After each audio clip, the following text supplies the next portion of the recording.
Greetings, everyone. New episode of Wedlocked and Loaded. I am Daniel Laurent, And I am Leah Nicole. and we have a special guest today. We don't do guests typically because we just don't. But, Ah, um, but we do, well. I take that back. We do it when it makes sense, and if it's something where it just doesn't contribute to the mess, right? We always want to be intentional with the processes and everything. So we have, and I won't like do a bio. I don't want to but anyway. So we have our guest, and I have a question. Jacquetta Van Zandt. Is that how you pronounce your last name? it's Van Zandt, so it's a little bit Oh, more it's American. not. Yeah. It's not fan. It's okay. Because I was gonna say Jacquetta Van Zandt. Like you gotta. Oh, like they do. I mean, if you want to polish it up, that's fine. I say Yeah. Van So Yeah. my name is Daniel Laurent, No, and then we have Leah Nicole, no, we and then don't. we have Jacquetta Van Zandt. No. There it is. I'm All not right, going we're all there now. So well, first before we get into anything, how are you? Besides the dumpster fire that's happening in the country, I'm Yeah. great. I think I set myself up to, as I saw this coming, I'm gonna be okay. I'm gonna be all right. Well, do you have your Well, let's not even hide it. So you are the creator and it's host or co-host. You're host, and then you have a co-host, right? No. So Oh, it's my co-host. cousin Bianca. She does the producing, but she chimes in. I don't mind. Okay, so creator, co-host of Politics and Prosecco. Now, do you have Prosecco with you? I do, but I wasn't sure if I should do it. So I've had enough for the day, but I certainly have some. No. There's a bar cart in every floor of my house. So I know that's right. it's not far. It's sitting literally right there. Jeez. Well, so yeah, Leah's drinking tea. I can't exactly say if it's kosher and what's in it, but she's drinking tea. I don't have tea. I have tequila, and then I mixed. Ooh. I did a weird concoction, and I don't think it tastes great, and Leah thinks it smells awful. It's the limoncello sodas, the yellow sodas. I do. So I love those, and I was like, oh, let me mix that with tequila, and I don't know. I just gotta rock with it. It is what it is. It's booze. You'll find out in about an hour or so. Olaf. All right. So we want to start because you, I think, are known as Politics and Prosecco lady, or I was going to say girl, right? But you're known as that. So I think it's very important to not just kind of echo what people may already perceive. So I want people to get to know Jacquetta, and I want all of the stuff. If you have like an OnlyFans account, you can share the link. And I wish I'd make some money. I wish. Yeah, I'm happy to share all of that. Yeah. So first question. Yeah. Where are you from originally? I grew up in Hyde Park, Massachusetts, right here in Boston. Okay. Mm-hmm. All right. Before Hyde Park was popping, right now it's like this burgeoning place of restaurants and young Black professionals. When I was there, it was a bunch of cops. My father's a retired police officer. It was a bunch of cops who didn't want to live in the neighborhoods that they policed. So I grew up in Hyde Park. And so how far were you from Ron's? Oh, not far at all. I grew up on Ready Avenue. So I could walk to Ron's. Wait, where's that? You know where Rossfield Park is? Yeah. My house was like the house on the corner there. The house I grew up in. Okay. All right. Well, so this wasn't a part of the original plan, but I'm going to ask you. So were you excited when the bridge opened back up?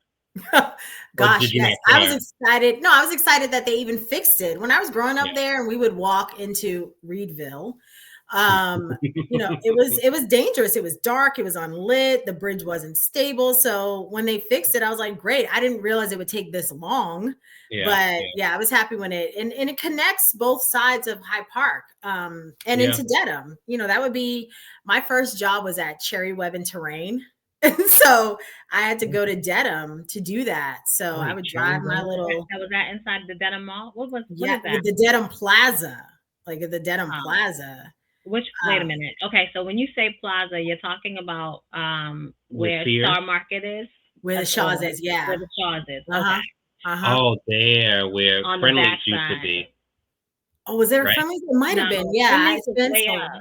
No, Yeah. where Shaw's is, right across from like Best Buy, right? Where Fridays used to be. So it's Where right across from where Fridays. Fridays used to be. Fridays and Friendlies are No, not the same. Friendlies was there. I used to go to Friendlies. I I used don't to know. take I think people. it I was used to take I my don't cheap think I dates. ever been into Friendlies. Friendlies was up further. I promise you, I It had a doesn't couple mean- I of believe dates, you. I totally believe you. and I don't. and I I don't. had more than a Sunday at that Friendlies. So believe Okay, me. we're into that part of the conversation. Okay. But so my first job was there. So I would, my dad had a Lincoln Continental. So I would drive from Hyde Park Right. into Dedham in my Lincoln, in my dad's Lincoln Continental. So yeah, I grew up in that part. Okay, so Hyde Park. Okay, all right. So because the framing is important. But I never spent a lot of time in Hyde Park. So I went to school in Roxbury. I went to O'Brien. I went to the Wheatley for middle school, and then I went to O'Brien for high school.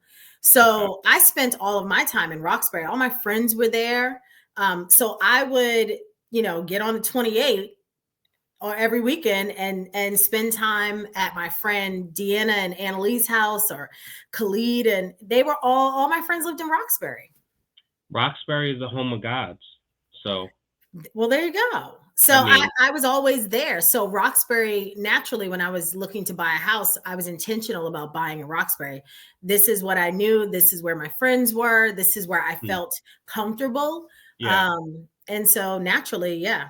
Well, let me ask you this. So seeing we're here, did you ever date any of the kind fellas from Academy Home Projects? No, I like the boys from OP. Oh, excuse me. Okay. All right. Shout out Javier. Hey. Jeez. Okay.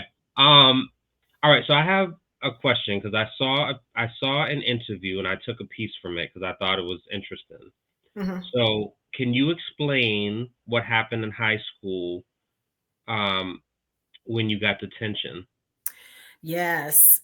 So our history teacher, Mr. Hall, was a stickler for being on time and, doing homework. And at O'Brien, their whole job is to prepare you to be this well-rounded college student and then go out into the world. And I don't know if I had either gotten to his class 2 minutes late or 5 minutes late, but he was having none of it. And I was sent to detention, but my detention was to go with him to a phone bank for Bill Clinton's second inauguration term. And I have no idea why that was. But when I got there, I found my calling. I was able to get on the phone and persuade people to vote. And all I had to do was talk to them about real issues. So that kind of kickstarted my political career, really. And you were all because what? of detention. 16? I was 16. Going on 17. Mm-hmm. So I stumbled upon the interview. Shout out to Greg. And the original question that we had for you was like, well, what started this journey? Like, why politics? Why anything in this space? And then seeing that interview, I'm like, oh, okay. Well, also my parents were very political. My mom grew up in Memphis in the segregated South. She has stories about, drinking from colored water fountains, and my Uncle Butch marched with Dr. King and Edie Nixon and all these other people. And my grandmother was president of her NAACP chapter in the 60s, which was a dangerous time to be president of an NAACP chapter. And my dad grew up in Ohio. His family's from Louisiana, but he grew up in Ohio. And so my parents were in that time and era where the civil rights movement was a part of their DNA. And in my home, there was Black art, there were Black books. You knew you were Black. I knew I was a woman. I knew that my road was going to be a little bit different. And my parents poured into me the importance of not just being Black, but staying true to Blackness. And even though they were divorced by this time, in both of their homes, I could go and find a book about Huey Newton, or I knew who Chairman Fred was. A lot of these people discover a lot of these folks through TikTok or social media, but I knew a lot of these stories ahead of time. And a lot of the untold heroes, like Bayard Rustin, Edie Nixon, Eunice Robinson, folks, Mamie Till Bradley, folks like that. So, and I could look to my family for some of those stories too. So prior to you being in detention at the phone bank, what did you have a passion for? What did you want to be when you grew up? I didn't want to. This is going to sound really weird. I didn't want to be anything. I knew I wanted to be. Or do rather. I wanted money. Yeah. I wanted to be able to sustain myself financially. And I wanted a job. I didn't know what that job would look like. My parents manifested that into, you're going to go and study law and you're going to go to law school. I had absolutely no interest in being an attorney on any level. So luckily though, my parents gave me an opportunity to kind of do my own thing. I was into music a lot. I can't sing, I can't dance, I can't rap, but I love music and I wanted to be a music journalist. But my father said he would not send me to college to wear jeans and t-shirts to work, which is exactly what I wear now. So I won that. But I was into stuff like that. It was the 90s, hip hop was popping and I went to school with people who could read and write music. And so I understood the artistry of musicians as opposed to people who just think they have talent and get on a microphone. So I wanted to do some of that. But I had no real plan. Like I was going to be in some kind of smoke-filled cafe, living my best life and tearing some artists down because I was jealous that I can't sing.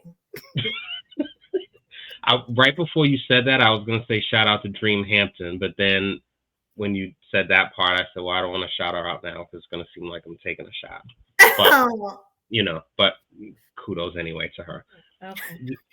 Do you know Dream? It doesn't even matter, but either way, what you tried not to do, you absolutely just did. Just did it. So. I guess so. Boom. I guess it did. All right. So, so you attended Mount Ida and got your bachelor's in criminal justice. Yeah. That was the best gift I can give to my parents. I was like, all right, yeah, I'll just go ahead and get my bachelor's. You just went. Now let me ask you, for those who are in the know, you went to Mount Ida when it was also called something else. Yes, I did, but I did not participate in that. I was a good girl. Hey, man. I was gonna say because that was definitely past tense. Hey, man. I've learned a few tricks. Yeah, but I think that school has certified. I feel like I met someone. Oh, here you go. There was a time in like the 90s where it was, definitely a party place, and you can go there and get laid for sure. But when I came in, the president of the college kind of cleaned a lot of that up. Well, I mean, you're supposed to be there to, learn. No, man. Well, I mean, there's a lot of learning, not just the anatomy. and there's a lot of brain power that possibly. So you spent time on Capitol. I had a boyfriend going into college, so why did you do that? Because I loved him. Actually, we broke up once we got to college because he was living his best life at an HBCU, and the girls were a lot more different than I was. They were a little bit more rounded in places. I was not rounded in. But I wish him, he's a great guy. We still talk to this day. So. Are you going to shout out his name? You shouted out the other one. No, I don't think he'd like that. Oh, okay, fair enough. So you spent time on Capitol Hill in DC. Yes. Let me ask you this. Were you afraid, apprehensive, jump in both feet? Like what was your feeling like first day? Well, first of all, what was your role there? What were you doing there? I was staffer 2. I was staffer 2. So on Capitol Hill, you have these different levels before you get to like policy director and legislative. I was staffer 2 in the legislative department. So I worked for Barney Frank, who was the congressman over the district of where I went to college at. So I would work in his office in the evenings, answering phones, doing constituent services. And then I would go down to DC in the summer and work for free for him. Wow. And his idea was that, I can't pay you a lot. And at the time, congressmen weren't making what they make now. He said, but you're going to get a lot of networks and connections, and that's your pay. And I want you to build those connections. And I did. So like on the first day when I was officially in the role, I didn't know what to think. Like it was a lot bigger than I saw on TV, a lot more movement, and boring. There were no feisty fights. Those happened in cloakrooms, of which staffers just didn't go into. I learned a lot about how the sausage is made, which has benefited me now. So it wasn't that exciting. It just wasn't. It was something that I just did to get the experience, and I learned to build networks that way. What's the show with Carrie? What? Scandal.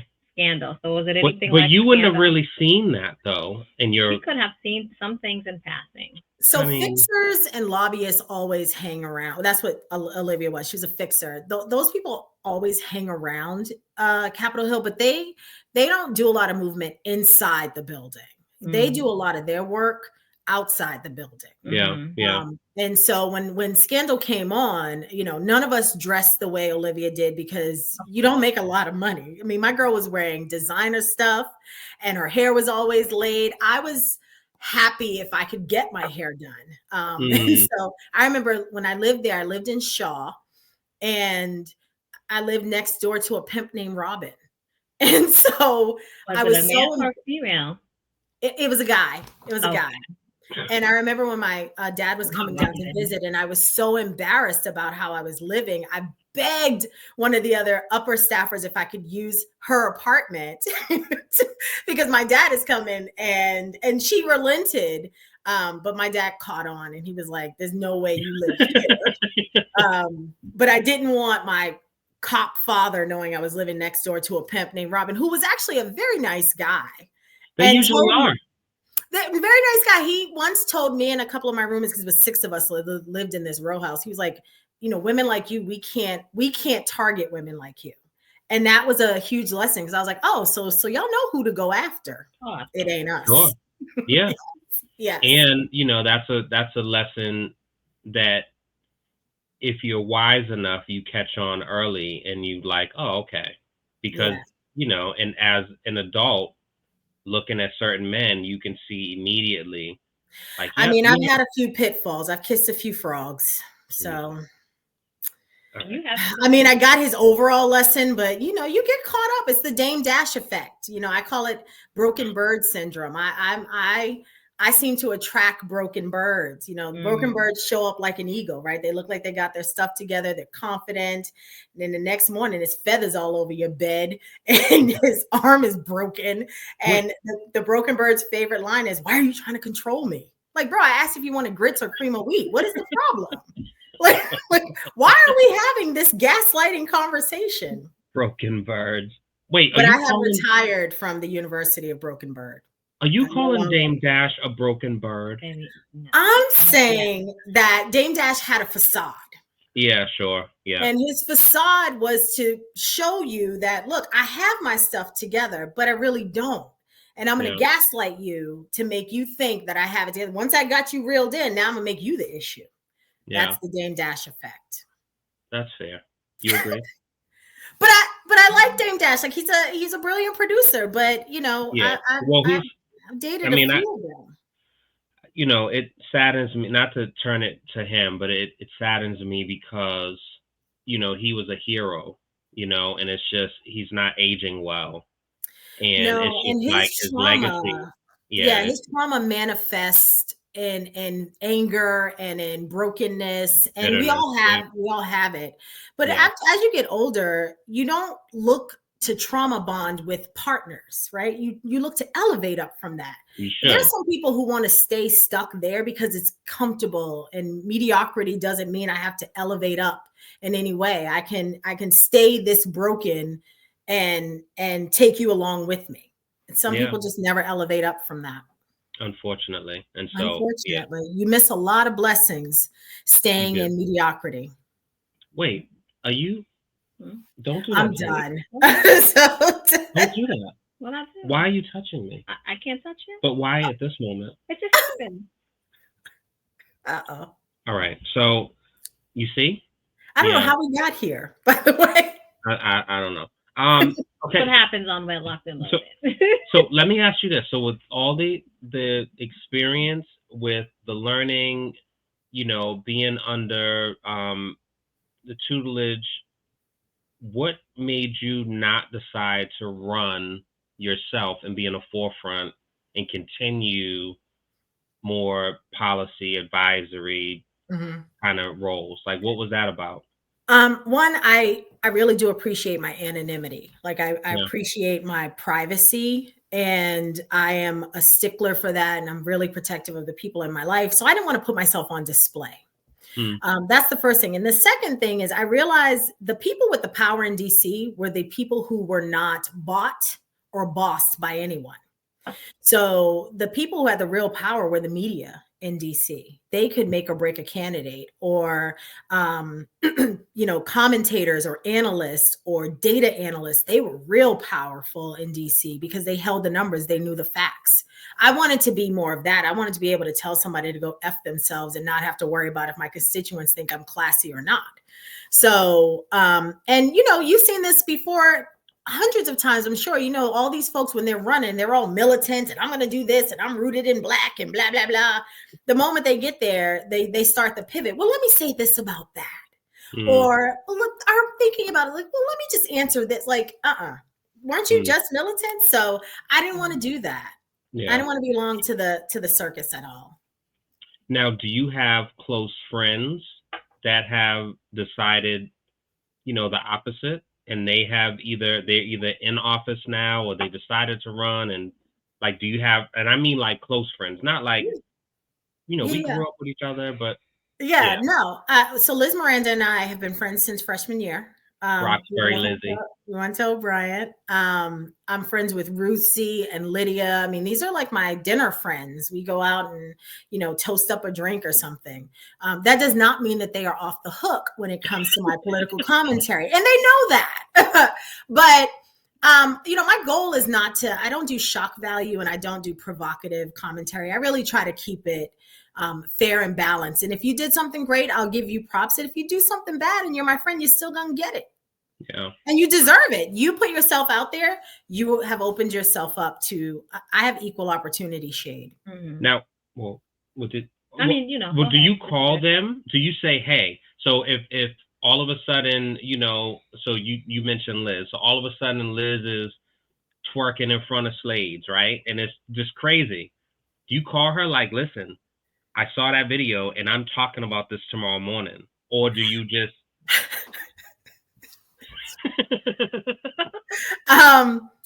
First of all, she would never twerk in front of Slades. Other places, I don't know. No, I'm kidding. No, I would not call her and say that. I don't comment on people's personal lives in politics. I keep it strictly about politics. Fair enough. Okay. Do I know some of their lesser graceful moments? Yeah. Do I call her as a girlfriend and be like, girl, what are you doing with him? Or what did you do that for? Sometimes, but, and she'll do the same. Like, and it's never, rooted in malice. It's girlfriend to girlfriend. So yes, but no, she's been the target of my political ire before.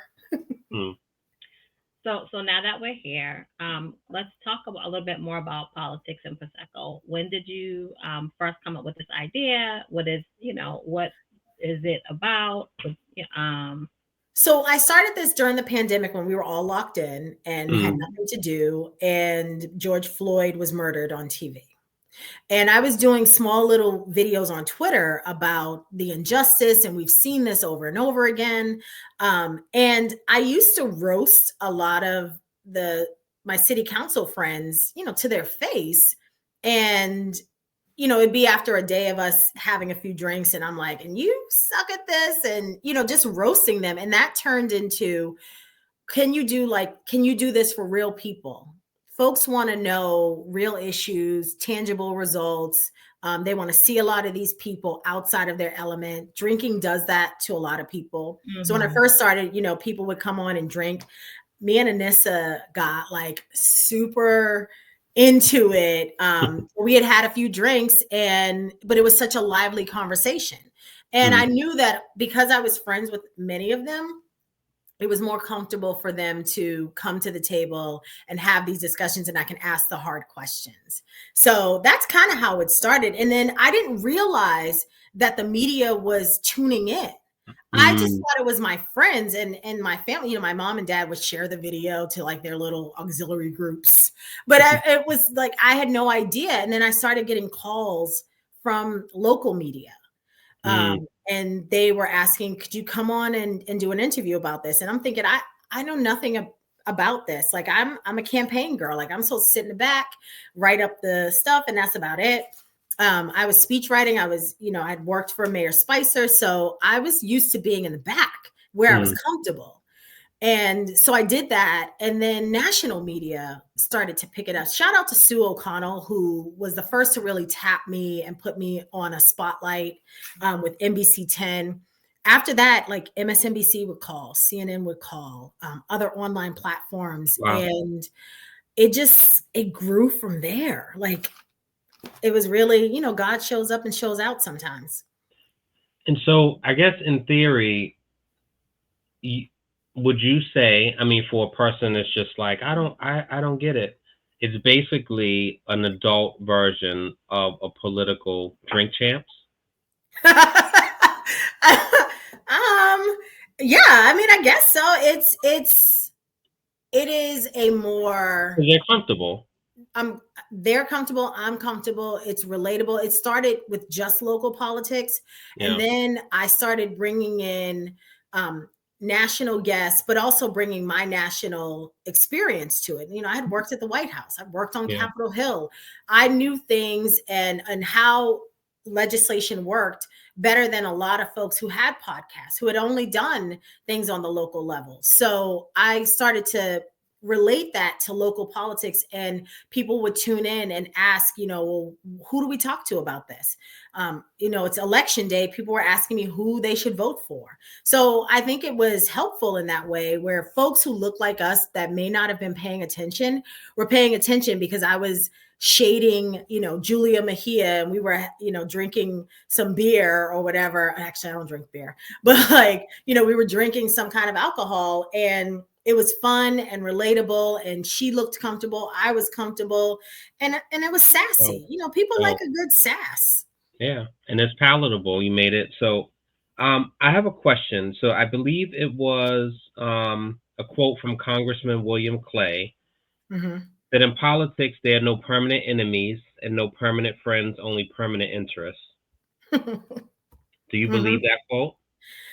Yeah, I do. I think that I always say this on my show. Nothing is personal with me. It's all politics. I can dislike your policies, but still like you as a person. I say this about Mayor Wu all the time. I don't like her policies as a mayor, but if you ever hung out with her, she's smart, she's funny, she's witty, and I like her as a person. But do I roll with her for mayor? No. Same thing, I've had these conversations with Julia Mejia. I love Julia, like she's my sister friend, but have I called her out on some of her policies or some decisions that she's made? Yes, that's the nature of the business. Yeah. And it's not personal, it's politics. Yeah.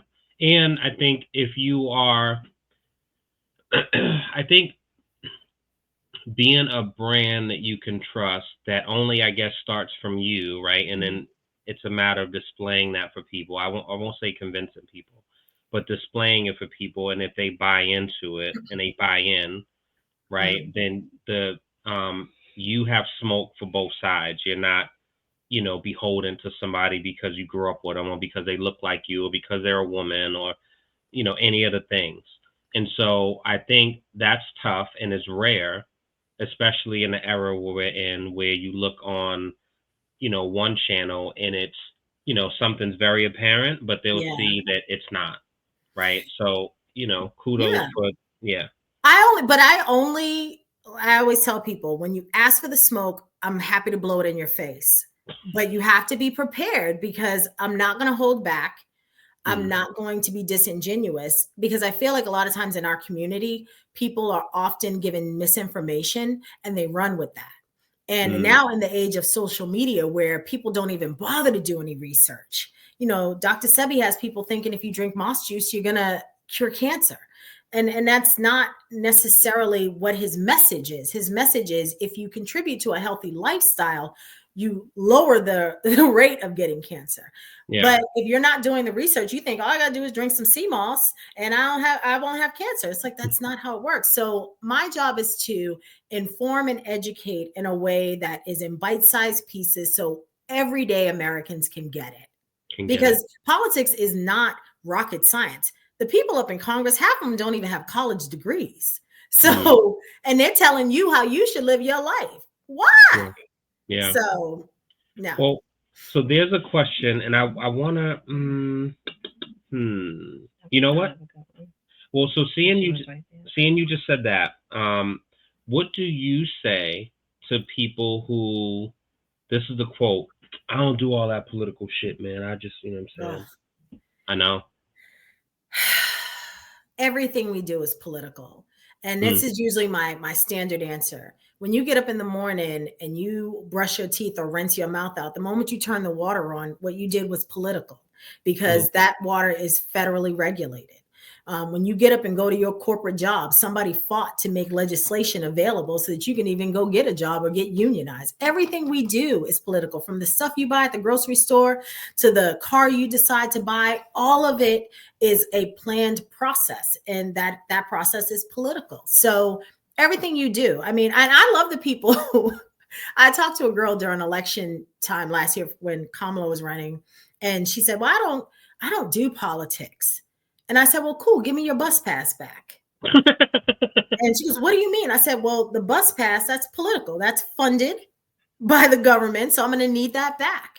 And by the way, while you're at it, I'm going to need your EBT card. That's also political. So it's all these things that people don't think are a part of their daily life, but it is. She didn't give me either one, by the way. But I love that you asked for it. Damn. I needed to give her a visual of what that looks like. You know what I mean? You're taking a tea, or you're getting on, some kind of medical ride, or to take you from appointments. That's all. Somebody had to legislate that. Yeah. Oh, you wanted that bus pass? You want her ride pass? Yeah, her ride pass. I'm cracking up. What you thought you were talking about? Just the regular Charlie card, but it's all that's political too. Yeah. Damn. So let me ask you, how important or unimportant are relationships in this space that you are in with your show, Politics and Prosecco? How important or unimportant is it? Like, do people date me? No. We're getting to that part. So, so you mean like relationship building? You can call somebody tonight and say, "Hey, this just happened. I need us to have a conversation. Can you make it? Can you make it Wednesday morning?" Yeah, relationship building is really the foundation of politics. I'll tell this really quick historical story.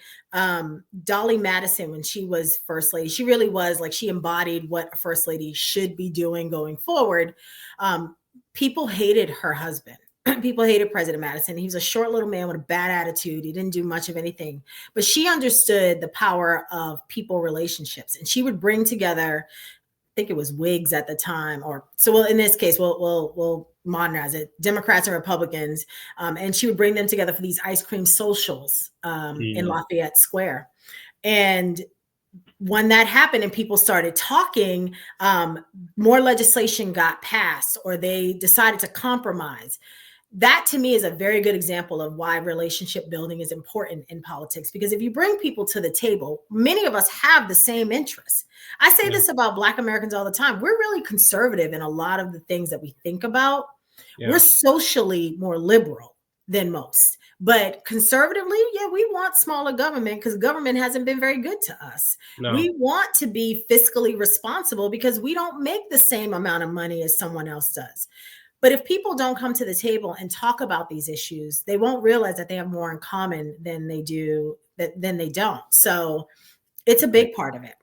Yeah. You want me to do? You got it. Go ahead. So I'm trying to be mindful because I can't tell, but go ahead. Leah. I love this. Yeah. Go ahead. Do you want a kiss? No. All right. No. Yeah, like how sharp that was. That's fine. I'll drink my It doesn't smell. It smells. Oh. So now we're shifting a little bit. Okay. So along this journey, how was the relationship department? Did you have something steady? Did you have FWBs? Oh. Did you have yes? Yeah. So what era are we talking? Are we talking my 20s? We talking my 30s? Okay. No, you know what? Not even 20. Let's say 29. Is that not in the 20s? No, but that's late. Oh. Like I'm saying, like 29 to like my 20s. I was a hot mess. Like I did everything you're supposed to do in your 20s. Like what? I mean, I'm being. No, you can. That's the after show. Never mind. I partied hard in my 20s. You know, I did. But I think as I've gotten older, a lot of it's hit or miss. A lot of times people are very intimidated by women who are smart or opinionated. I get gaslit by men all the time, which is, I've come to learn this. That's their shit.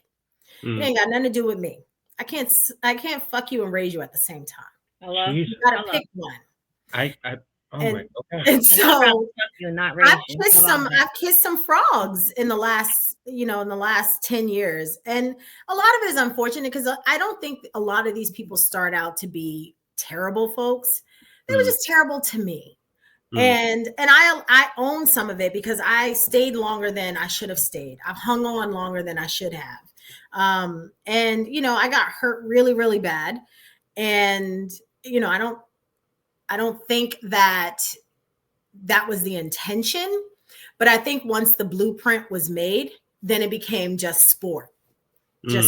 So, are you talking about sport for this particular person? Yeah, I think it just became sport for him to be like, well, I can, treat her any way I want to. I can always, show up and she'll open the door again and again and again. And I realize there's some men who target that, and that's fine. I don't think this person was intentional about that. I think he really believed in his heart he was being his true self. And I agree. So you were Tara and he was Peter Guns? No, that's really extreme. No, because again, he's not a terrible person in real life. He was horrible to me. And so, and my lessons I've learned, and this is really important because he said this to me just a couple of months ago. He said, and it broke my heart because in that moment, I understood everything. I understood every time he didn't show up, every time he didn't do anything with me, or I understood everything in that moment. He said, I have struggled with trying to figure out how to add value to your life. And I get it. You come and you see me and it looks like from the outside, you as a man can't add anything to my life. But to some men, that's materialistic stuff. To me, adding value is showing up for me, is being present when you are here, when you us going out together and you celebrating me, just like I celebrate you when I show up for you and I'm tired and I don't want to go to a certain event or I don't want to, but I still show up. So for me, the lesson in that is I no longer plan to make someone feel worthy when they don't think I am. And that's been my biggest lesson. Yeah, that sounds like more game to me, but I'm glad that you got something out of it. No, I think that. See, no. And no shade. I'm just saying it sounded like a more refined game. Oh, it's like it's not you, it's me. It's an updated version of that. Correct. No, but you know what? So, but I'll shoot him, Theo. I think that was. No. I'm not even. I'm not going to focus. I'm not going to focus on him. Okay. Right. I'm going to focus on you and what you got from that. right? Oh. But for me, I'm like, bullshit, get the fuck out of here. See, but I never gave myself that opportunity to do, and it had nothing to do with my self-respect or self-esteem or self-confidence. You tend to, when you love someone, you give them chance after chance after chance, because you want to believe that this person will show up and do right by you. And I just think for him, I think I was maybe either too much of a mirror, or I gave this ability to think like you need to elevate up. Oh, all right. And that's unfortunate. Like, listen, he's like, so you was invested in his potential. No, come on, babe. All right. Possibly. That could be possible. I mean, I think we all do that. I think he never saw. We all who? No, we're gonna end this. No. We all who? This has been a great. I'm saying we all as women, or we all as in general? We all as in humans. You want to think the best in people. You want to think that they are exactly who they showed up to be. I told you, I am a magnet for broken birds. They show up as eagles for me, and I can't see that the wing is broken. So until it's too late, it's too late. So. Well, Leah was referencing, because our show that just came, it came out last week. And it was about, it was a clip that Leah found, and it was basically saying that women are mirrors to what the men are presenting to them, and women are multipliers of said energy. Oh, go on, baby. You can. Okay, so one of the things that was said was that I'm just here, guys. Yeah, be here. Was that it's always a question like, what do you bring to the table? Like, men will ask women, what do you bring to the table? And, the reaction was, the response was, the women are the table. They are the value, right? Like, and, he went on to say, like, they're nurturers. Women are. Yeah. Women. Mm-hmm. And they will continue to nurture you and build you up. However, when you start showing them that you have no interest in being built up, although they love you, what they're going to do is now be a reflection of who you are presenting to be to them. I never liked the question, what do you bring to the table? Because where I am in my life now, a man who has less than that will always have a problem with that. There were times where I was the broke one in the relationship. And so I never liked that question. I never think of value in terms of what I bring to the table. I mean, I bring my honesty. I bring my ability to be my best version of myself. But what I'm asking people to bring to my table is safety, communication, reassurance. That's what my table looks like now, because I never got any of that. And especially in these last few years where I constantly felt like I am begging and chasing somebody who doesn't even think I'm worth the dirt under his foot. Because if he did, he would not have intentionally did some of the things that he did. Because when you see a woman of value, you want to hold on to that. Which is why a lot of these guys date down, or they date right at the, right across. They don't really date up, because how can I compete? And especially with brothers, that is real. They want to feel like they are the male ego. And it might be just that, but I may not need you to buy me a house or buy me a car, or buy me some. I may not need you to do that.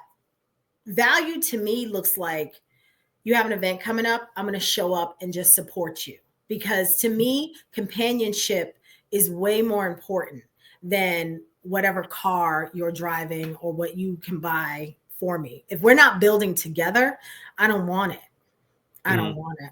So what if he buys you a rose? Like a flower? No. Oh, a Rolls Royce? No. Oh, well, I bought that for myself. So I don't need that either. I mean, if he wants to, I mean, they go short circuit after a couple of years. So if you want to buy another one. Oh, jeez. Okay. So this was something earlier I meant to ask. So you did a TED Talk in Roxbury late last year. No, right? Suffolk. Wasn't it? It was not TEDx Roxbury. It was TEDx Suffolk. Oh. Yeah. I didn't realize it was, okay. It was Suffolk before Roxbury? No, TEDx Roxbury is one entity, and then TEDx Suffolk is a different one. But like being pushed out, which one came first? TEDx Suffolk had theirs first, because you have to put this whole process to get a TEDx in your neighborhood, or yeah. Okay. Mm-hmm. So you did TEDx Suffolk, and you did it on clout chasing. Yes. So, two questions. One, why that topic? And two, if you can explain to the audience, like high level, like what you chose to speak about. Yeah. I chose clout chasing because that's kind of the world we live in right now, where everyone is using social media to social climb in another, realm. If this were the 50s, it would be socialites versus, beaus, with them trying to climb into society. The problem with that is there's no class and sophistication along with it anymore. And so my idea of clout chasing, and I use this example in the TEDx, people tend to date online, right? Like relationships have become how many Instagram followers or likes we're going to get. Look at us. We're in Puerto Rico. Look at us. We're in LA. Look at us. We're in Vegas. And what you notice a lot of times, women tend to post more about their man than their man ever posts about them. And you can see the arc of somebody's entire relationship if they are clout chasing by the post that they go from, look at us, we're working out and we're doing this together. And she's just posting one after the other, after the other, after the other. Then she probably figures out who he is, and the posts stop, or they slow to a grind. And then all you see is like a birthday post, or, and it goes zero, and then it goes zero. Meantime, he's posted maybe one or two things. And so the art of this social climbing is this idea of, look at me. I don't have anything else going for me, but what I have is I have a man, or I have a bae, and we're doing our best. We're living our best lives. But if you notice, a lot of those people, the guy in Colorado, his wife posted all the time about him and, oh, what a wonderful man is, and he killed her. So it's like, wow. It's people are living for likes and shares more than building out strong, sustainable relationships, whether it's a love relationship or whether it's a friendship. You see, I saw this, I said this in just a regular post during the pandemic. You saw all these people going on all these vacations and staycations, and look at me and my girls, we're in Dubai, and we're in Colombia, and all these folks who never act like they had PTO before.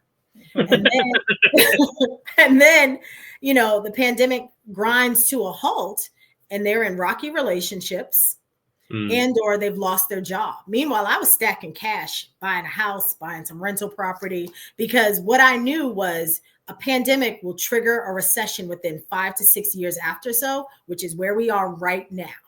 So I knew I didn't care about who thought I was booed up or something. I had my whole little red shoe diary going on during the pandemic. It didn't bother me. I was doing okay. But for some people, that mattered to them, that they can go on girls' trips and boys' trips and bae trips and all that other stuff. And I just wasn't. I built Politics and Prosecco in the meantime. So I love that. All right. Should I have to ask for permission first? You don't. Go ahead. All right. You already mentioned this, but I just wanted to get it clear. Do you think that outspoken women exude an intimidating confidence for men? Yes. Dang it. Well, let me say this. They exude an intimidation to men who are not grounded in who they are. Because a strong man will not, He will delight in your intellect and he will applaud your achievements, not try to compete with you or put you down. Everybody's always looking for a Claire Huxtable, but where's Cliff? You know what I'm saying? Like I keep telling folks, do not come to this table looking for Halle Berry if you're not Idris Elba. I'm not here for that. I am not here for that. And I feel like if you're not working towards building something, and I'm at the age now where I no longer want to put up with struggle love or even struggle relationships. I don't do talking phases anymore. I don't do talking phases anymore. Like I'm not going to sit here and talk to you for 6 months. Oh, I see. I'm not going to do that. Wait, how long, like what's courting? How long is that? Well, see, I'm still working on that part. I'm still healing. So I'm still working on this. Like, but what I know is like now when I see a red flag or I'm triggered by something, because I have triggers now. You get triggers after you've been hurt. Sure. So now I have triggers. And now when I'm realizing that a trigger is happening, I'm out. So no engagements for 7 years? No. By that time, my 401k has elevated up. Why haven't we? Jeez.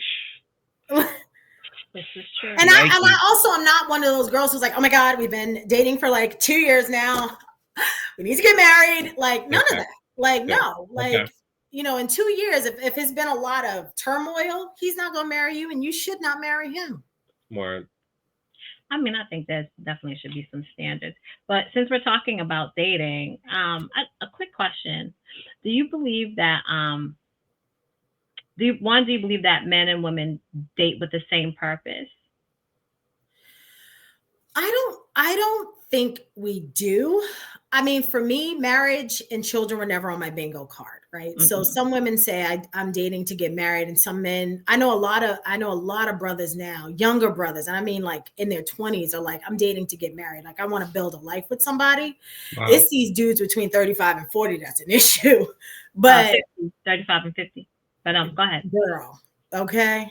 And so I think everyone has their own level of intentionality. I never thought about marriage. And unless, you know, I think I've only thought about it one time in my life with someone. And I realized that I wanted to build a life with him, but he didn't have those same intentions. He didn't want to be married at all. But he told me that very upfront.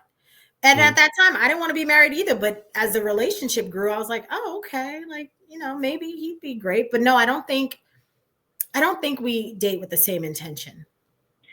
And I'll give you an example of those intentions. And you can tell me who they fit or who you believe they fit. Companionship and security. Ooh, I think that's more women. For both or one or the other?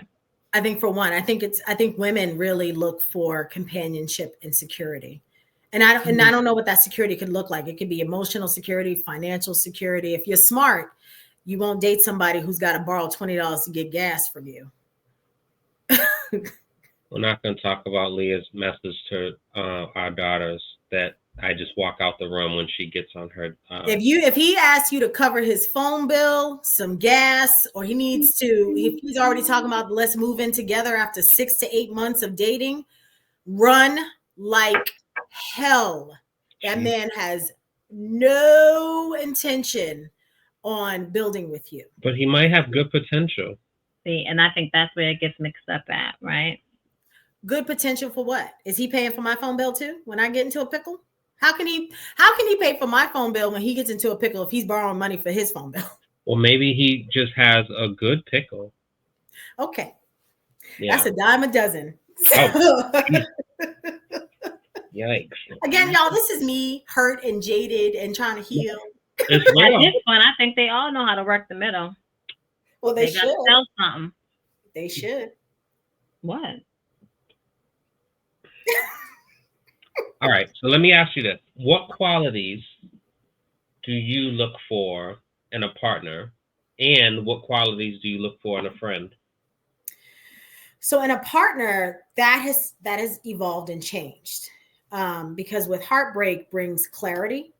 So I think right now what I'm looking for in a partner is honesty to the best of your ability, right? Reassurance in saying, I don't need you to do a good morning, beautiful text every day, right? But if you're going to be late to something, have the decency and respect for my time to say, hey, I know I said I'd be there at 8. I'm not going to make it until 9. Is that okay? Should we reschedule? That thoughtfulness and kindness, that's what I'm kind of looking for. The ability to feel safe enough to say, you hurt me. And we need to talk about this, and not, oh, here you go getting in your feelings. And then like, I'm not looking for none of that. And I think with friendship, and I have lots of friends. My inner circle of friends understand that I want them to be their very best selves and to be authentic. And that means checking me when I'm out of my element or I'm getting too big for my britches or whatever. Like, sis, we ain't doing that here. I need those kind of friends in my circle. And that's what I require. And luckily, I have friends, but I've cut a few people off where you learn some folks are just takers. Yeah. I had a friend who all she wanted to do was, link up with me when it was gala season because she knew I would have an extra ticket to something. Or she wanted to get into events that aren't open to everybody, but I would have a ticket for that, right? Like I'm the girl at the Embrace Ball that bought the ticket. I'm not with my company bought a table kind of a thing. So, my friends that I bring to those events, I reward them with that because they're loyal to me and I'm loyal to them. Smart. So before we get into another part, this conversation's off the rails. Online dating or meeting at a lounge? I do not online date. No. This is gonna sound boastful, and I'm sure people are gonna tear me up in the comments. I'm never without attention, and I don't mean that in a look at me, I'm dope kind of a thing. But I meet so many people. There's always someone that'll hit me up on a text message or send an email. I've had people hit me up on LinkedIn, which is kind of weird. But no, I don't online date. I would find somebody in a lounge or something. I know it appears that I'm not shy, but I don't usually approach guys. I'm not there anymore. No. I don't think it's not a confidence thing. It's just like, you never know with these dudes. You never know. There's a girl on the other side of town who probably thinks they're building a relationship somewhere. You just never know. So I wait for them now. So are you not going to be at a lounge and drinking your Prosecco and you're going to say, you know what? Send that fine man over there Prosecco on me? That's a really good approach. I'll try that next time. I'll try that next time. I've never done that before. No. Okay. All right. That's I don't know if he'll drink Prosecco though. Maybe I'll probably Uncle Nearest. Yeah, I was gonna say I'm trying to stay away from the VSOP dudes. So like, I don't know, like maybe a gin and ginger or something. Yeah. All right. Stay away from the dudes with the brown liquor. So as we are as we are going, we saved the best for last. This is a game that we made up called Bullshit and Bubbly. Okay. And so it's named that for a reason, and you'll see why. Okay. So pop culture, things are silly, problematic, all points in between, whatever.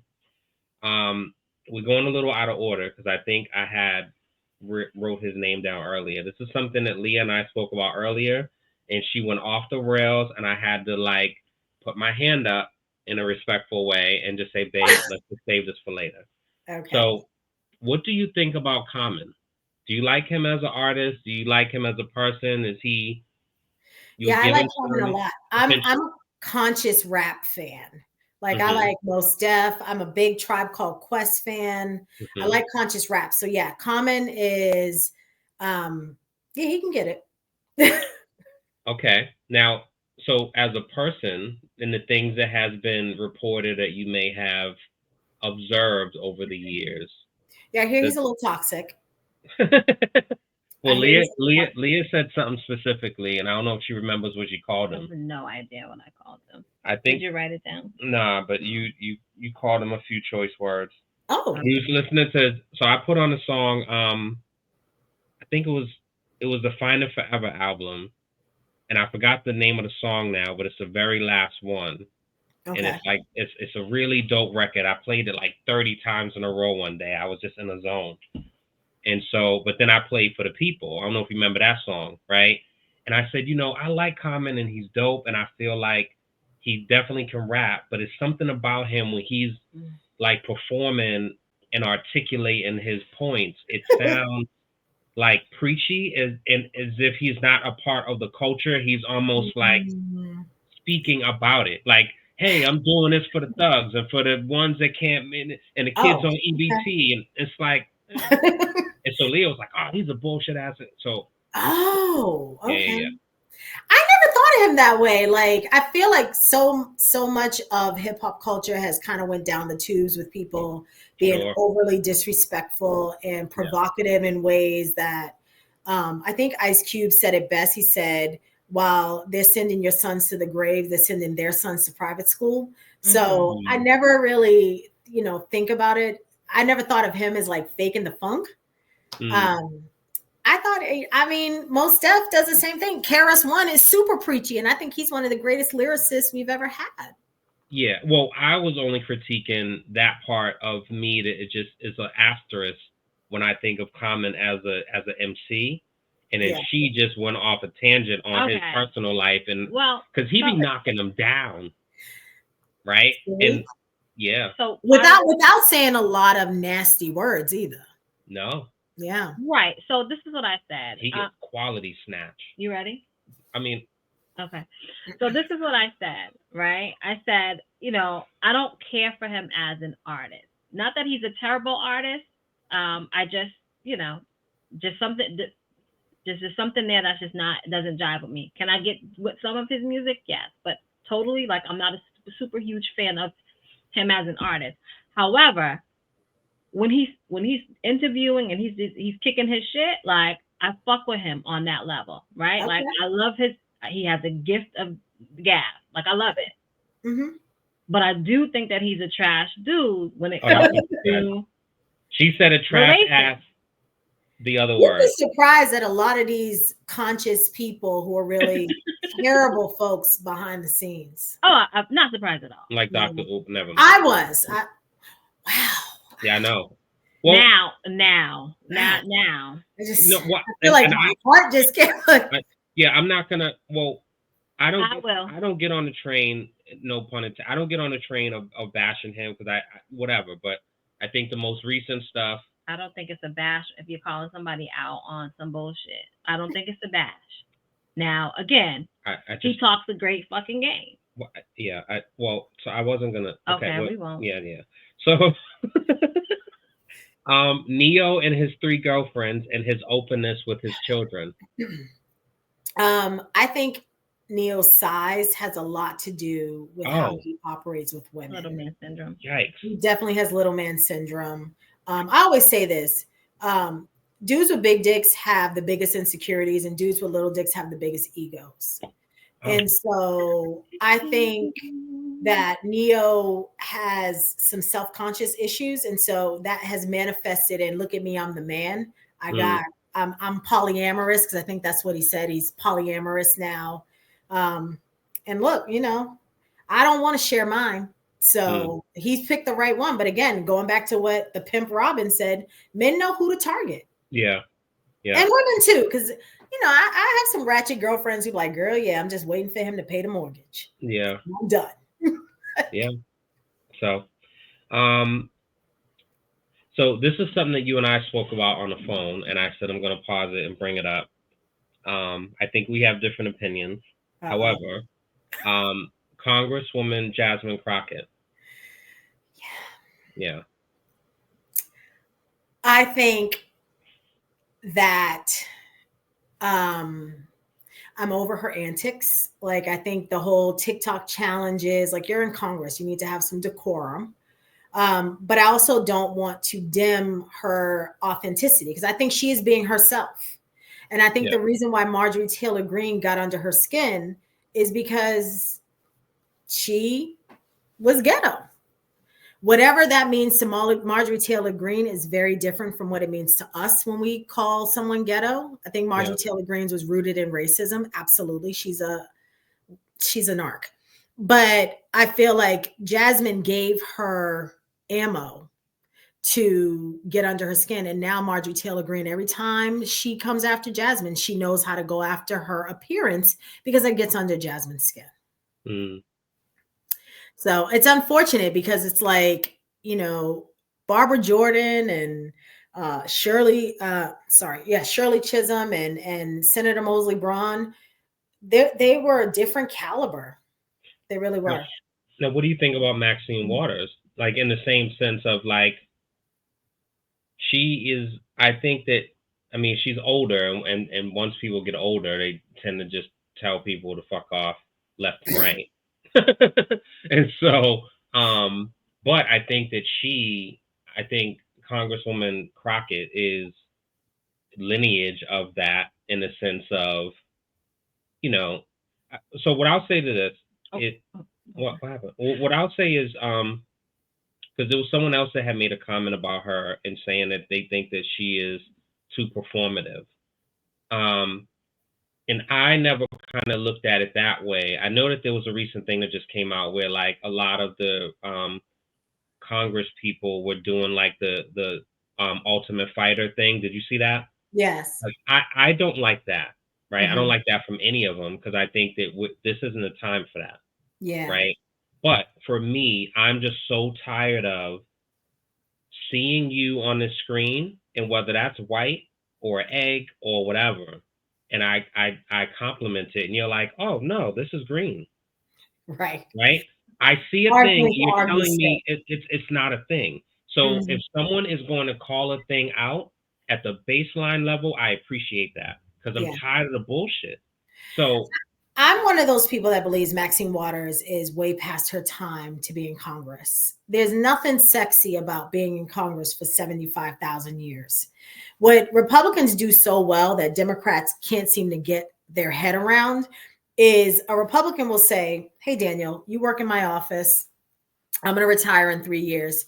In the meantime, I'm going to introduce you to all my donors, all of our constituents, and you are going to carry on my legacy, whether that legacy is rooted in racism or whatever, but I'm going to make sure that you take over the seat and finish the work that I started. Democrats will die in office without giving anybody else an opportunity. When John Lewis died, 26 people pulled papers for his seat. And John Lewis's district is one of the poorest districts in Atlanta. And so it wasn't that we don't respect him or the work that Maxine Waters did, but they were too old to be relatable. It's the same thing with Ed Markey and Elizabeth Warren. You're too old to be in office now. Congress is a part-time job, and these people are out here living full-time jobs and salaries on it. And I think that the issue that we're going to continue to see, which is why the melanin wave didn't last, when all those Black women got in office and all those, just the women of color were running and they were getting in Congress and they were doing mayors and it stopped, because a lot of times what we don't want to have the conversation about in our culture is there is a competitive streak within Black women. If I'm a Black woman and you're a Black woman and I think you're smarter than me, I'm not going to open the door for you. That's how some Black women think. I think the more of us are in the room, the better. Sure. But there are certain Black women who are not going to open the door for another Black woman if she's smarter, if she doesn't play the game the way they do. And that's just unfortunate. I think Maxine Waters was credible during a very poignant time when she got in there. But if you can name 2 pieces of legislation she authored in the last 2 years, I'd be like, I'm just going to fund this podcast. Because those are also the questions that we listen to sound bites from people and we think they're doing wonderful. Jasmine Crockett is doing that very well. She went from being no one in Congress to getting into a Marjorie Taylor Greene. Next thing you know, she's chairing a presidential campaign. She's only run one campaign. Like, so, and then now she's on CNN and MSN, and she has a lot of good points. I will not take that away from her. But I think when it comes to decorum, she just doesn't do it for me. So, well, let me ask this, because this wasn't a part of it. Is there someone that is in office currently, or are you going to ask me about my pipeline? I have a whole pipeline. Oh. Yeah. So here's my pipeline. Okay. And this is an exclusive because I don't talk about this outside of my little friend circle. My dream is that Ayanna Pressley will run for Senate and become U.S. Senator out of Massachusetts. And then for her 7th congressional seat, Ruthie or Lydia Edwards will become that congresswoman. And then from there, a Black woman will run for mayor. So you'll have a Black mayor, a Black congresswoman, and a Black senator. That's my dream pipeline And I know all of those women will be dynamic and they're smart and they will do something against the patriarchy. But that would be my dream pipeline. I love that. Okay. So I already have this mapped out, Okay. And I will still roast all of them even in the meantime. Respectfully. Respectfully. So Kendrick at the Super Bowl. What did I think about it? Yeah. Oh, I thought he was brilliant. I love when people can tell white America to their face, you got me fucked up. And if you think I'm not paying attention, you're wrong. And he had all kinds of symbolism in there. And that's why I also like conscious rap, because I don't give a damn about your hard life. And, I didn't get this done and I had to do this and I had to grind and blah, blah, blah. I don't care about stuff like that. Talk to me about what's important in my everyday life. And I feel like Kendrick has done that even before his diss with Drake. He was already elevating minds through his rap.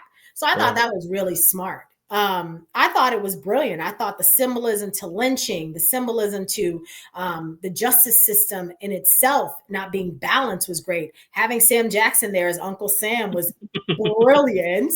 And then, only thing I think I didn't like is Serena Williams there crip walking. Why? I just thought it was unnecessary. It was petty juice. I mean, here's when I get back at an ex, it's never public. It's going to be a slow crawl, and when it hits him, I'll be somewhere else. They can't tie it back to me. I wouldn't have done it that way, but that's just me. I just don't think it was necessary. It just seemed out of place. And he already said, "Hey Drake, I hear you like little girl." Right. Call this man out to his face, and he smiled. So you're in comparison. You're saying it was unnecessary in comparison to all the other symbols that Kendrick. It was like low hanging fruit. Like she's a shero, and we love her, and we applaud her for her accomplishments. But it was like, girl, you didn't need to do that. Like, you married, you got a dope husband, you got a kid. Why the hell you give a damn about what Drake is thinking about you? So you're not buying that it wasn't really about Drake. It was. I'm not. No, I think it was intentional. I think the best way to get at a man is to just ignore him like he don't exist no more. Well, that too, but I think if you're successful, I mean, I think I'm different. I think like with Kendrick, like most things, he is such a forward thinker, and he thinks 5, 6, 7, 8 steps ahead, and so I think that yes, on the surface, it's definitely, because Drake's been taking shots and calling Serena's husband a fan and he's a groupie and blah, blah, blah, right? So on one level, but then all of the shit that she got, I think for her, it's one of those things, and it's interesting where it roots back to us going where we're celebrated and not tolerated. And so I think being in a space where you do something that is a part of your, because I've heard people say, didn't a Crip kill her her sister got killed, right? It was like, and that she shouldn't be crip walking on. And I'm like, I don't know what that's like. I know growing up in that, I can't even relate to. I can't relate to my whole family being Crips. However, she did it. She got backlash on it, and it was beneath her. I think that's where the backlash was like, girl, it's beneath you. Like, yeah. you know, like I said, the best way to get at somebody is to just ignore them, right? If they really give a damn about you, they'll try to make it right. But what the hell do you care? You living your best life. You like the richest tennis player ever. You're dope. You're the baddest chick to hit Wimbledon. What do you care about some dude who decided that he wants to spend his life in front of a microphone? What do you care? I think women I think that's just, for me, it goes a little bit further than that, right? But I'm also, I have retired Petty Betty. No, you haven't. Oh, I have. Oh, baby, trust me, I have. Okay. And so for me, it's just like, like I'm gonna join. I'm gonna do. For me, I just felt like it was multi-layered, right? So she did that specifically for her. But just so you know, I'm also rocking with this dude right here who got something for you. You know what I mean? So you kill two birds with one stone, Absolutely. maybe. All right, so now this is a complete different shift from Kendrick, Kanye, and anything he is doing. Exactly. I know. You know, I used to fuck with Kanye so. It breaks my heart. Oh man, I loved him so much. Another elevated conscious rapper when he first came out. Sure. And I mean, because College Dropout, nobody can take that away from him. No. Nobody can take that away from him. I think in his inability to either address his mental health issues, he spiraled out of control. And in our culture, we don't address mental health issues. And so people celebrate his crazy, and it's not okay. You know, this man is drowning in mental health issues. I feel bad for Kanye. I don't, you know, he had said something about Quincy Jones. He said something happened. I don't remember what it was. And Quincy Jones kind of clapped back and was like, bro, I can read and write music. I got like 80 Oscar nominations, 33,000 Grammys. I have written operas and symphonies. You couldn't read one chart of music. And Kanye didn't say anything back. And I think Kanye said it in a way or in a moment where he was in his like Houseway era and everybody was against him. But it's like there's a reason why rap exists, and it's because of jazz. And if jazz and bebop didn't happen, nobody would be able to rock anything at BAM's Fest or any other white stadium stage here in Boston. Like there's a reason that rap is so powerful, is because the music that came before it that laid the path for it is there. And he was disrespectful, and he's been disrespectful. Yeah. He doesn't think, he thinks he's the only person that is and I don't even think he's like a super producer, but you know, somebody wrote that Shaka Khan song that put him on. Yeah. Well, Diane Warren wrote that. A white lady wrote that beat. So yeah. He's, you know, I tuned out a while ago, and people was like, oh man, you got to hear Sunday service. I said, no, thanks. And for me, you know, the stuff that people are being, I don't want to say the stuff that people are offended by, whether the swastika t-shirts or whatever else. What about all the stuff that he said about Black people that, like, it's offensive? It is and offensive. There's never atonement for it. I just don't know if he's in his right mind for that, because if you listen to Through the Wire, where he talks about Emmett Till, so he knows Black history. He knows. Is not his mother taught him. And so for me, because there are so many people, you know, it's like I can't think of the actual joke, but like, you know, this space is for handicap. Well, I'm Black, we're all handicapped, right? It's like, just because you have mental illness doesn't give you the right to bleed over there are plenty of people that are every day trying to figure it out, right? There are people who are bipolar who take medication from their doctor, or they take holistic measures, but you are choosing to bleed and profit from it. And me, it's like, I don't have time for shit like that. And I don't care how good your beat is.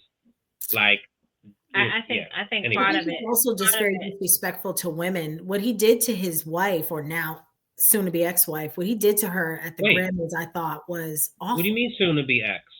She left him, from what I understand. Oh.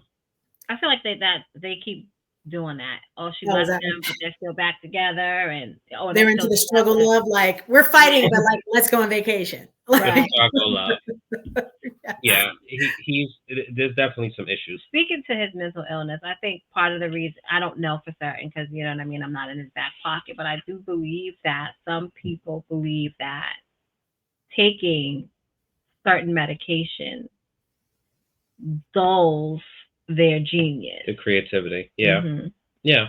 And so it's like, you know, that is a struggle within itself, right? Yeah.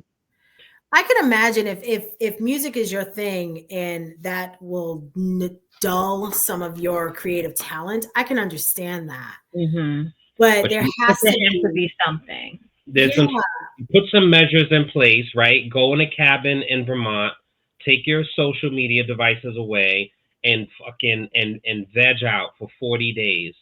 Right? I also think it's the people around him. When you have people around you who love you, they won't let you spiral out of control. And I think, I don't think Kim Kardashian was good for him. I don't think Amber Rose was good for him. These are all people who wanted to utilize him as a vehicle for their own stardom. And I'm sure that hurts too. When you know you've been taken advantage of, that adds to your trauma, which he tends to live in. He's happy to trauma bond. He should have stayed with that black girl that was with him from day one. Yeah. His original girlfriend. When his mother was alive? Yeah. Oh. But I also think his mother instilled in him the inability to take no for an answer. And I think that is a very dangerous place too. I understand it, as when you want your kid to, or anybody, you want them to fight for everything, but his mother obviously didn't take no for an answer either. And so that cost her life. I don't think people should teach that, because there are parameters and boundaries that you have to live within in order to be healthy as a person, as an emotional person. And I just don't think I think he was taught never take no for an answer. And I think it's got him into some sticky spots. I mean according to him, Harriet Tubman was a travel agent. So I don't know. Like when he was talking about the whole Harriet Tubman thing, and it was like, oh, so she's a travel agent? Like what? Yeah, he's gross. Okay, so moving on. He's gross. So I wanted to get your thoughts quickly, or you can stretch it out. No pun intended. The 2/28 boycott, the economic blackout, or the 40-day Target boycott. What are your thoughts on both or either of those methods? I think they're both wastes of time. I think it's just another provocative play. I know that there's a article going around saying that Target lost $12.6 billion. That's not true. They didn't lose anything under $1 billion at all. The idea of boycotts is to last for a significant amount of time where you disrupt the money structure. A one-day Target boycott is not going to do that. Neither is a 40-day Target boycott going to do that. What worked for because everyone wants to compare this to the Montgomery bus boycott. They boycotted for like 341 days. They were committed to this. They weren't new to this. They were true to this. And so us going after places like Target, I think, are wasteful. We need to go to the manufacturers and vendors and boycott them so that Target doesn't have anything on its shelf. Us going to Target and not spending money there for one day did absolutely nothing. We need to think about strategically, how do we do that now? This isn't about sitting on a bus. This is about, we want to disrupt a money structure.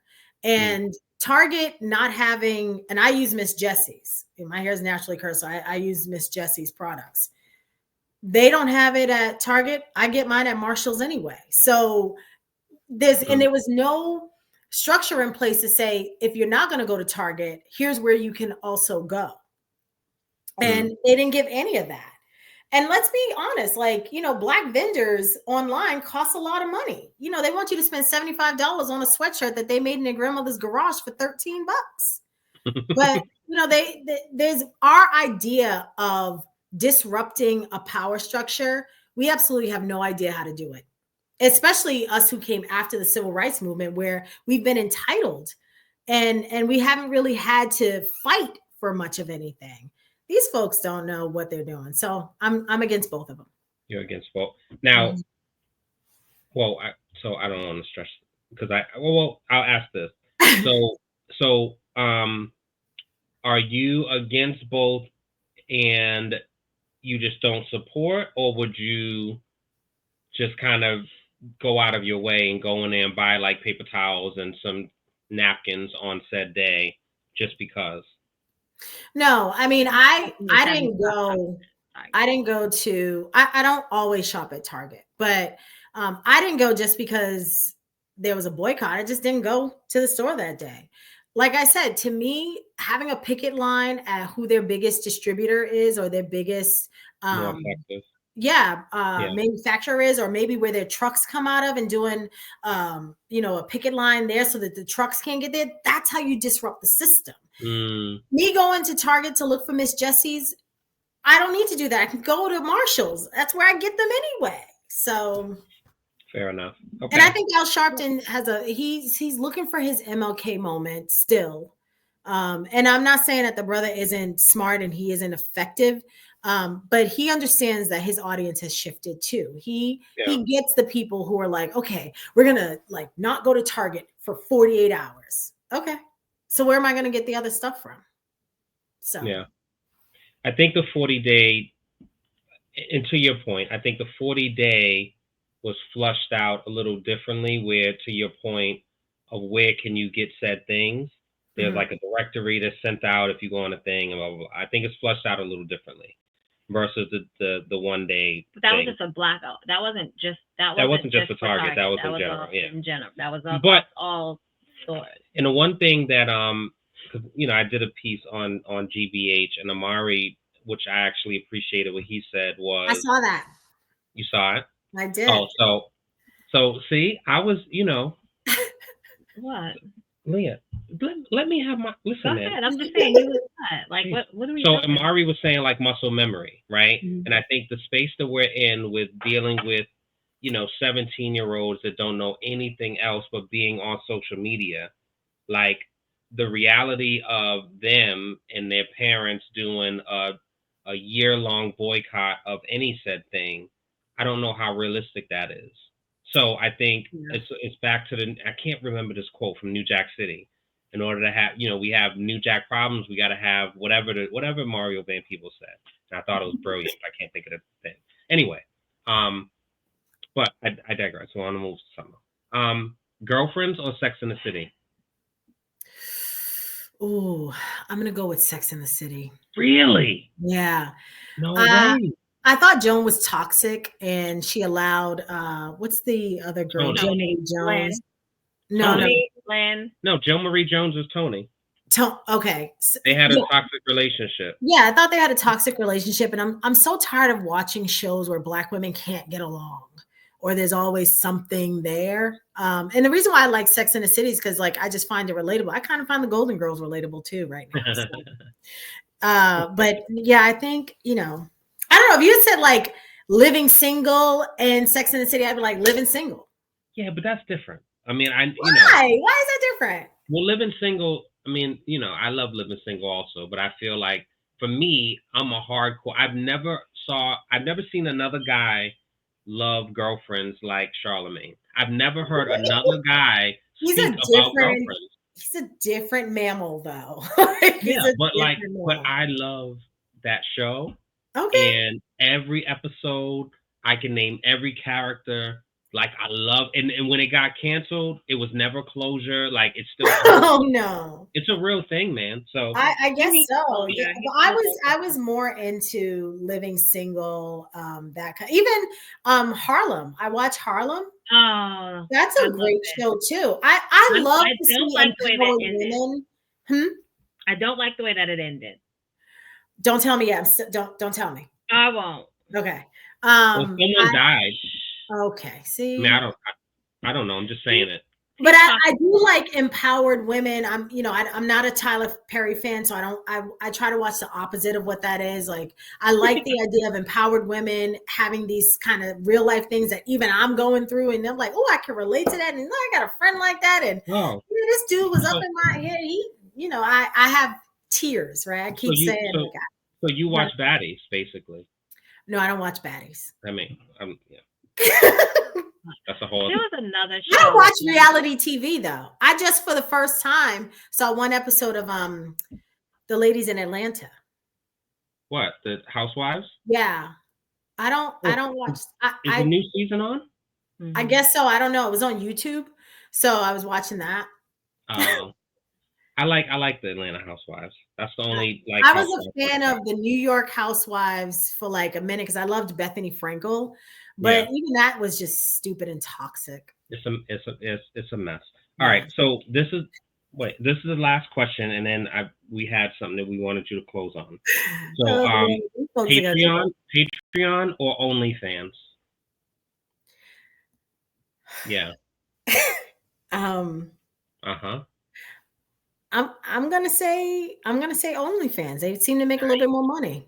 Nice. So they got a nice little stream there. Politics. No pun intended. After dark. Oh what yeah, stream. I got it.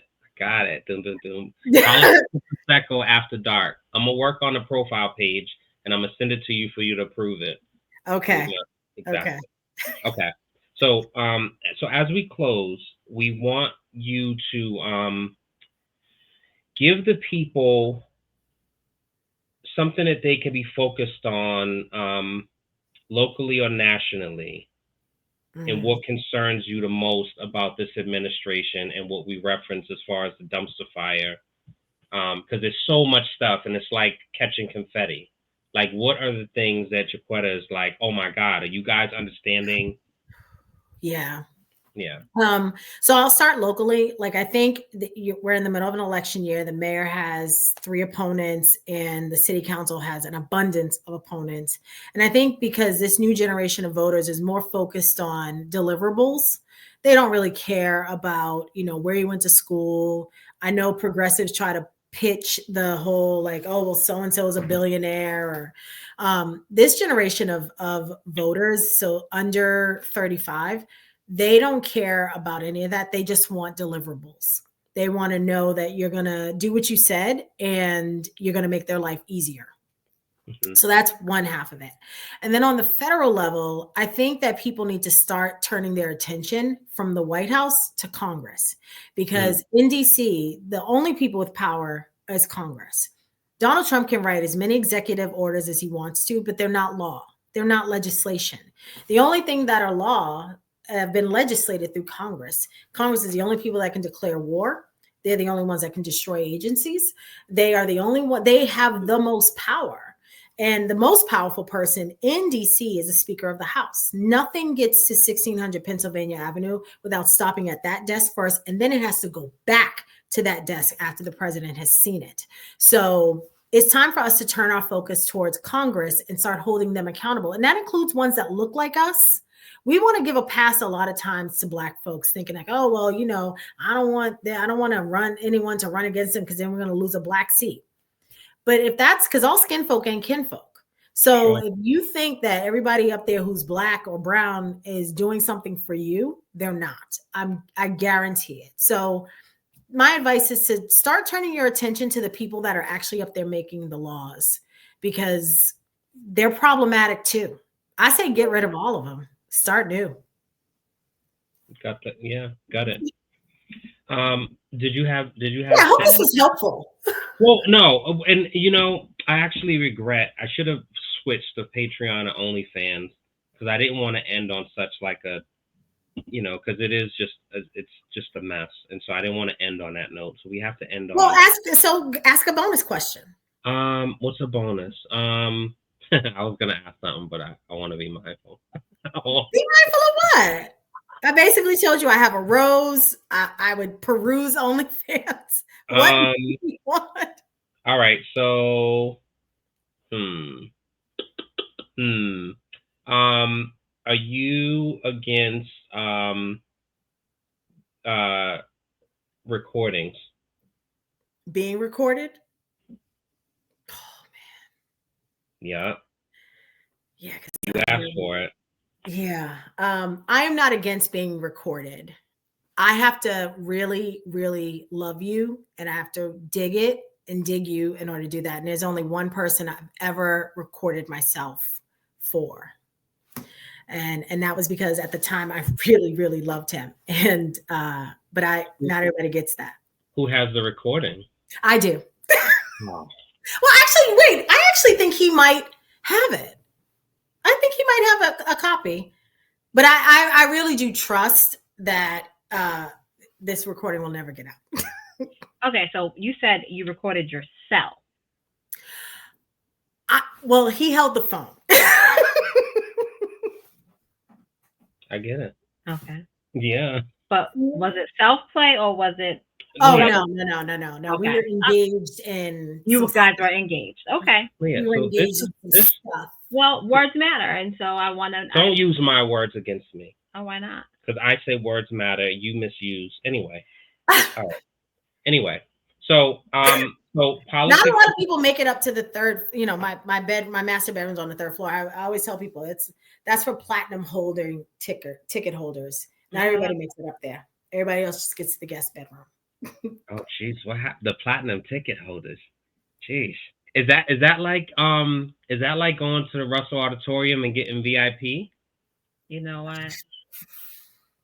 Get off of me. I just want. Yeah. So that's a real thing. Russell Auditorium had a VIP room, and it was like chicken and mac. It was like you go in the back room, and it was like chicken and macaroni and all. And I saw the thing on the wall, and it said VIP, and I know people paid extra for it, and I just could not believe it.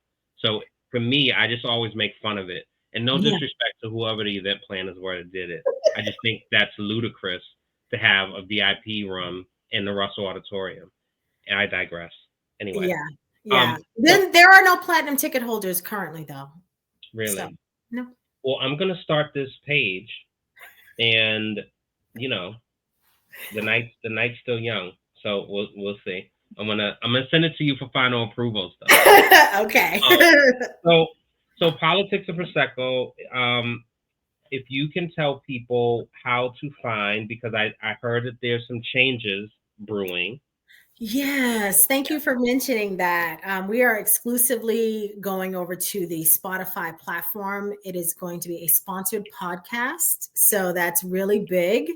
And it's the only political one that's going to be like debuting this year. So they have other political ones, and as you know, Spotify has different tiers. Mm-hmm. So Politics and Prosecco, I'm at like the first tier, but so we are exclusively on Spotify starting in September, but you can find me on Spark FM on Tuesdays from 1:30 to 3 p.m. And then of course you can find me on Instagram and TikTok doing my little videos, trying to educate and inform people about politics and keeping it relatable and being sober sometimes. Sometimes. I actually feel cheated because I was looking forward to you being saucy. No pun intended. We saw her. I was saucy. No, but I wanted to see you saucy, so I was looking forward. Oh, a lady never gets drunk. Oh. Well, this one does, and that's why I married her. Yeah. Anyway, so, on that note, this was fun. Thank you so much. I get to a happy place. That's not drunk. Whatever you want to say. It's not drunk. Words matter. So anyway, thank you for being with us. And this has been another episode of WEDLock and Loaded. This is episode 141, right? Sure. Yeah, come on. Can you come on. Yeah. All right. Episode 141. Thank you so much. And your socials. Oh, yeah. You can find me at politics_and_prosecco on TikTok and Instagram. Oh, I still haven't decided to go over to Twitter yet anymore. No. Yeah, no. So that's where you can find me with that handle. There's no need of doing that. No. No thanks. Anyway, and OnlyFans coming soon, guys. Politics of Prosecco on OnlyFans. You in the next month or two. We'll make that if I find me another platinum ticket holder, you never know. All right. So in terms of your platinum ticket holder, I know we said we was exiting. Relax. Okay, babe. Build them right now. Build them. Ooh, okay. So he's probably at least 6 feet. He's got a career, not a job. He is working towards building out his future, and that can look like I'm building my career in, I don't know, law, garbage, whatever it is. He is informed in a way where I don't have to educate him about his own rights and his life. And that he's kind and honest, and he's emotionally mature, and he has communication with not only me, but he communicates with himself and communicates with God. That's all I'm looking for. Does he have kids? Is that at my age, like most of them do. So yeah. There's some that don't. Well, I guess there's some that also don't claim that they have kids, and then we end up. Well, I don't want him. No, but yeah, I mean, if he has kids, that's fine. If he's got a divorce, like 6 months old. Oh, that might be a little tough because you're still in communication with folks. Yeah. So, yeah. I mean, I don't have a hard boundary on that. I just think right now, I would love some kindness since I haven't had any. A little tenderness. Yeah. Aww. Some compassion. That'd be nice. So thank you, Jacquetta, for being on our show, being a guest. We appreciate it, and we will see you all next week on another episode of WEDLocked and Loaded. You know what it is, yeah. Oh, sorry. WEDLocked and Loaded. WEDLocked and Loaded. WEDLocked and Loaded.